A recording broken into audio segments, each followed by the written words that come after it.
मेरे साथ मौजूद है सदीक जान अपनी बड़ी खबर के साथ। सदीक, क्या है आज की बड़ी खबर? देखें, दो इश्यूज़ पर बात करेंगे। एक तो शहबाज शरीफ साहब का जो मामला है, उनकी ज़मानत का मामला अब पेंडिंग है, रुक गया है, क्योंकि दो जजेस ने जो फैसला दिया था, जो कहा गया, जो कोर्ट एसोसिएट ने अनाउंस किया कि ज़मानत मंजूर हो गई है, तो अब ये पता चल रहा है कि जजेस का इख्तलाफ है और अब ये मामला रेफरी जज के पास जाएगा। और इसलिए शहबाज शरीफ साहब की ज़मानत पर जो रसगुल्ले खाए गए, जो खुशियाँ मनाई गई, जो नोट निछावर किए गए, अभी तक तो वो सब कुछ ज़ाया चला गया है। दूसरा हम बात करेंगे एहतसाब के निज़ाम पर।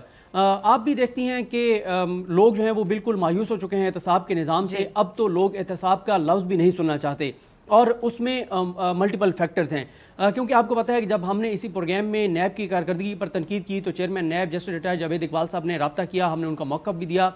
उन्होंने मुझे जो कहा था हमने नाज़रीन को बताया और उसमें कुछ बातें उनकी दुरुस्त भी थी कि एहतसाब अदालतों की कमी है, केसेस चलते नहीं हैं, तो इसमें हमारा क्या कसूर है, ये बात दुरुस्त है। लेकिन नैब की कारकर्दगी पर सवालात हैं और उसकी एक वजह यह भी है कि हमें जो है वो नज़र नहीं आता कि बिला तफरीक एहतसाब हो रहा हो। हम देखते हैं कि बहुत से लोगों को के केसेस तो तेज़ से चलते हैं, लेकिन खुसरो बख्तियार साहब का केस नहीं चलता।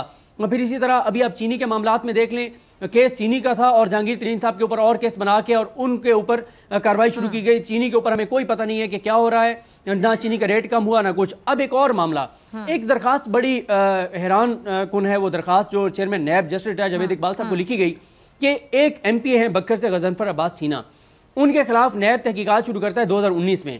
आमदन से ज्यादा असासों का उनके ऊपर केस था, उनके ऊपर इल्ज़ाम था कि उन्होंने बेनामी इदारों के जरिए ज़मीनें खरीदी, उनके ऊपर इल्ज़ाम था कि उन्होंने रेवेन्यू डिपार्टमेंट को अपने साथ मिला के ज़मीनें हथियाई और उस वक्त वो मुस्लिम लीग नून के MPA थे।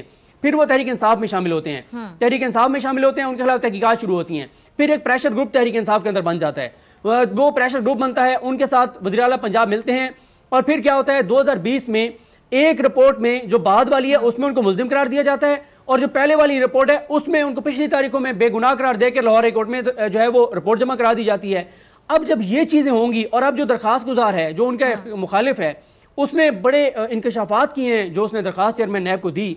उसमें वो ये कहते हैं कि जिस तारीख को बेगुनाह करार दिया गया मोहतरम MPA साहब को, उसके बाद भी उनको तलब किया गया, उनको भी और उनके मुखालिफ जो दरखास्त देने वाला है। अब अगर ये चीजें होंगी तो कैसे नहीं नैब के ऊपर इल्जाम लगेंगे? क्या फिर यही वजह है कि फिर अपोजिशन कहती है कि पहले लोगों को किसी और जमात में शामिल कराने के लिए केसेस बने, फिर कहा जाता है कि हुकूमत को बचाने के लिए कुछ लोगों के ऊपर केसेस बनते हैं, फिर कहा जाता है कि हुकूमत को बचाने के लिए कुछ लोगों के केसेस बंद कर दिए जाते हैं। एक हैरान कुन जो है वो चीज चल रही है। अब मसला यह है कि इन तमाम चीजों के बाद लोग मायूस हो चुके हैं एहतसाब के निज़ाम से। एहतसाब का जो सिस्टम चल रहा है, बिला तफरीक एहतसाब नहीं हो रहा, कार्रवाइयाँ नहीं हो रही। आप मुझे बताएं कि आज चीमा जो है उनका 34 माह बाद वो जमानत पर रिहा हो गए, कुछ उनके खिलाफ नहीं निकला। हमजा शहबाज को आपने तवील अरसा रखा, शहबाज शरीफ अब तक जेल में है। अब पिछले जब से ये हुकूमत आई है, पहले तो कहा जाता था ये करप्ट लोगों की हुकूमत है, नैब के ऊपर दबाव है। अब मुझे बताएं, पिछले जब से इमरान खान की हुकूमत आई है, क्या एक केस मंतकी इंजाम को पहुंचा है? नहीं पहुंचा। क्या किसी से रिकवरी हुई है? नहीं हुई। कि कुछ लोगों के केसेस बंद कर दिए जाते हैं और कुछ लोगों के केसेस चल रहे हैं, उनको आगे नहीं चलाया जाता। तो ये वो चीजें हैं जिनको चेयरमैन नैब जस्टिस रिटायर्ड जावेद इकबाल साहब को देखना होगा।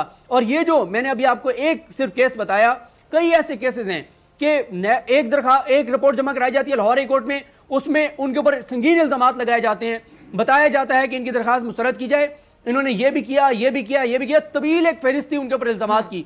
फिर एक और रिपोर्ट पिछली तारीखों में जमा कराई जाती है और उसमें कहा जाता है जी ये तो इनके ऊपर तो कोई इल्जाम ही साबित नहीं हुआ, इनके तो तमाम विरासती जमीनें हैं।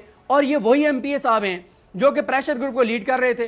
तो क्या फिर अपोजिशन का इल्जाम दुरुस्त नहीं है?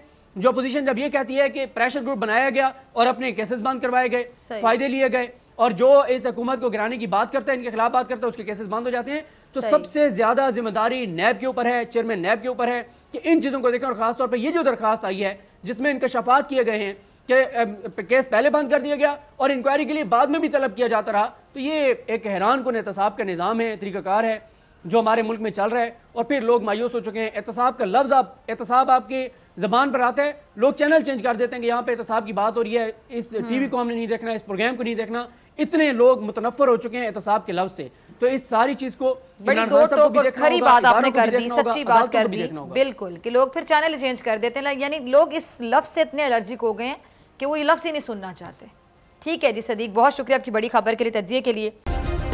सब्सक्राइब करें और बेल दबाएं ताकि कोई खबर रह न जाए।